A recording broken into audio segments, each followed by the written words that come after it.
Okay, good afternoon, everyone. My name is Faisal Bagwala, and today's session topic is the art as a catalyst for environmental change. And the session conducted by the lead speaker is Anne Mary Ma'am, and panelist is Lauren Ma'am and Meena Chopra Ma'am.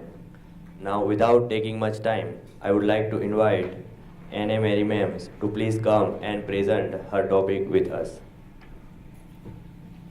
Thank you very much. Good morning, or yes, good afternoon, almost everybody. I am the co-founder and co-director of Artport Making Waves. My name is Anne Marie Melster, and we are a curatorial collective and non-profit in several countries, mainly working out of New York and Paris right now. And we do projects, artistic projects around the issue of climate change and other related environmental subjects since 2006. So we actually are one of the pioneering organizations in the world regarding arts and climate change, putting those two topics together. I just came from a panel which was led by Dr. El Beltachi, a scientist from Egypt, and it was really incredible because he was actually talking about what is our concern since 10 years to really sensitize, to raise awareness, and to help with knowledge, to help transfer knowledge from science, from policy making towards population. And that's what we are trying since 10 years. At the beginning, of course, you can imagine in 2006, art and climate change, everybody was laughing at us, specifically the people from the art world. They didn't understand what we were about to do. And we started to create smaller projects around video art because we believe that moving images are very effective. I'm just going to screen like randomly images in the background of projects we have been doing, of projects which we have been co-producing, conference and panel. So just that is illustrating what we are doing. I'm not going to comment on each image. If you have questions at the end, please let me know. So in 2007, we launched our first video competition. We invited artists from all over the world to comment on climate change through short videos, maximum length 3 minutes. We selected the winners and we showed, this was called Cool Stories for When the Planet Gets Hot, first edition, so one. And we screened it all over the world in film festivals, universities, cultural centers, museums, during climate change conferences, etc. And the response is actually amazing because we don't only screen it, we also create workshops around it because it's important for us to work with the younger population, the citizens of the future.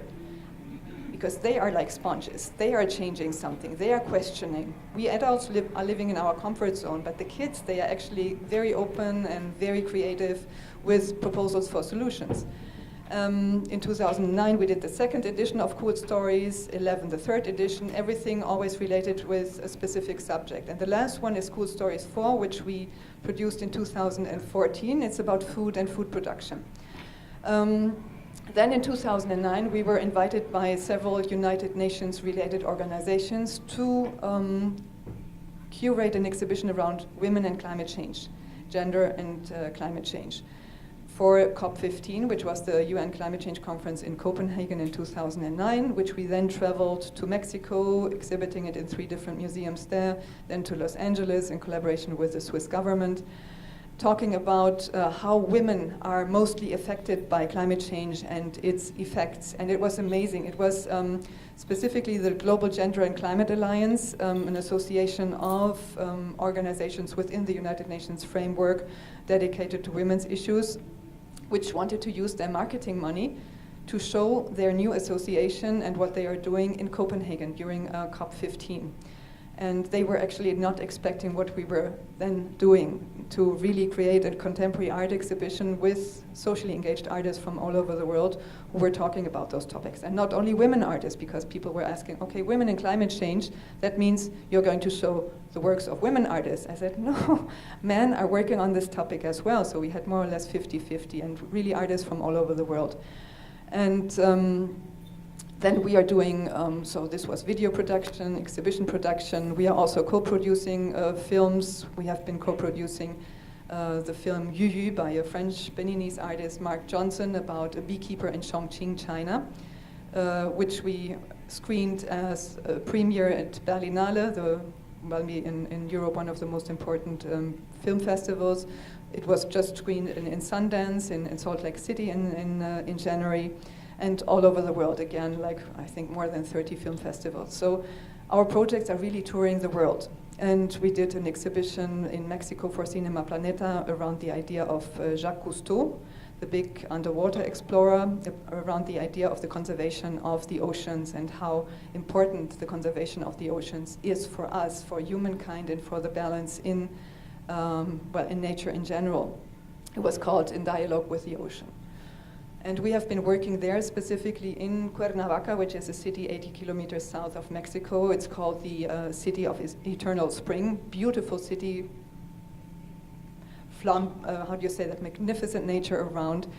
And they created this film festival some years ago, Cinema Planeta, around the environmental issues. And they created really a social movement, a civil movement. And we showed this exhibition there in the old museum of the city and worked with more than 30,000 kids in workshops, in guided tours, talking about the idea of the oceans, that they have to be in balance in order to give us health and natural balance. Then we are doing a lot of conferences and panels because our aim is to create sensitization or to raise awareness also through interdisciplinary projects. So we don't only want to show art in nice art spaces and in specific environments where mostly educated people go to, or not only in schools. We really want to create a dialogue in between artists, scientists, researchers, architects, designers, ocean biologists, educators, etc., and engage them in a discussion, to put them really on a panel, and there they have to find solutions. And so through creating a dialogue, we create solutions also. And we always give a voice to younger people. It's amazing how they respond. Just 3 days ago, I did a workshop with a screening of our last video project, Cool Stories 4, with a private school in Gurgaon, here just around the corner, the RD World School, and one of many workshops which we have been given. And the way how they respond, even the 4 years old, they are so clever and so creative. And the teachers told me, yeah, I think with the 4 years old, we should not engage, or we should not expect too much with regarding a dialogue. They might be too shy, they don't know, they don't understand the videos. No, forget about that. They were talking, they were asking questions, they were delivering solutions, proposals, what they could do, because I always ask them, what do you want to do? What is your idea? What can you do to contribute to a positive change? You have to really hear their voices, and you have to give them confidence.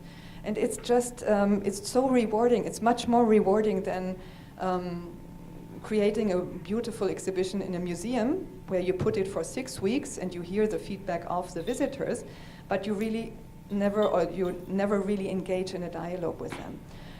And so in these 10 years, I'm just giving you a selection of all the projects we have been doing. If not, I'm going to bore you. You can have a look at our website if you like to. And we have been working with more than, well, accumulated audience, maybe more than 300,000. It's like in the museums, in the schools, in the universities, screenings in public space, in New York, in Copenhagen, in Paris. We have been doing a lot of projects during the climate change conferences. Then our website users and the readers of our publications. So there is something happening, and the feedback is always very positive, because art can really move the mind. Art touches us more directly than an article in a newspaper or a presentation on a PowerPoint. Facts are very important, but more important is that we feel impacted, that we understand what is going on, and that there are a lot of artists around the world who are concerned with this subject. I'm doing a lot of research right now because we are preparing a huge project for India. It's called Good Food India, around the idea of food and food production. And I was really astonished how many good contemporary artists, socially engaged artists, are based in India, who are at the same time farmers. it's just fantastic. They come with a knowledge, like a really grassroots knowledge about farming, and at the same time they are artists, contemporary artists, and I say that because they are really creating conceptual artworks like sound pieces and films, videos, installations, interactions with people, like really on an international level, and it's just amazing to exchange with them and to create this project which is really going to the grassroots level. We are going to work with women from the streets, with community projects, with farming projects, but also with universities in order to get the knowledge, the scientific knowledge, the research knowledge down to the groups. And here in the conference, I actually met a lot of people who are really engaged with this issue, whom we can include into the project. So through the arts, that's my statement, and I think the quote is mentioned somewhere. Through the arts, you can really change something in the minds, and you can engage with people, and you can invite them to do something, to deliver something, to come up with ideas and solutions. And I think we all, of course, we are responsible, but most of the times, the ones who are staying in this hotel here, you go and have your shower in this beautiful bathroom in the morning. You don't think about the waste of water. You eat, you load your plate, and you leave maybe 50% of it because there is so much available, and you don't think if you're really hungry or not. I think today we have to change our behavior and our attitude in general. We have to think, what do we really need? Do we need to go shopping right now? Yes, we are in India, we have to buy all those beautiful saris. What is going to happen to all those beautiful saris if you're living in New York or in Paris? Are you ever going to wear those saris there? No, it's nice and to have them, of course. It's nice to support the local people, that's good. But think twice if you consume. I think consumption in general, it's not only our products which we are consuming every day, it's also water, it's food, it's energy, it's moving from one place to the other. Do I really have to go to this opening in the museum tonight, or am I only going to be bored? Those things, and the artworks which we have been engaging in those 10 years, they all talk about these kind of subjects, and they create a discussion, because people then, they see that, they see the videos. I would love to screen the videos, but it would be too long maybe. But who is interested, just let me know, and we will find a place where we can screen them and talk about them. They are inspired. Then you see something. There's an Indian artist who was talking exactly about what is happening to land in India or in other countries. Deforestation, you are cutting trees, you are burning the land in order to create pastry for cows, in order to create fields for corn, for crops, etc., in order to feed the rising population. But it's not only about feeding, it's also about waste, about food waste. We are producing so much and we are throwing away so much, it has actually become quite absurd. So I would like to invite you to have a closer look at what we are doing, and if you have questions at the end, if you want to engage in a closer dialogue, please let me know. So thank you. I'm going to hand over the mic to Lauren Craig then.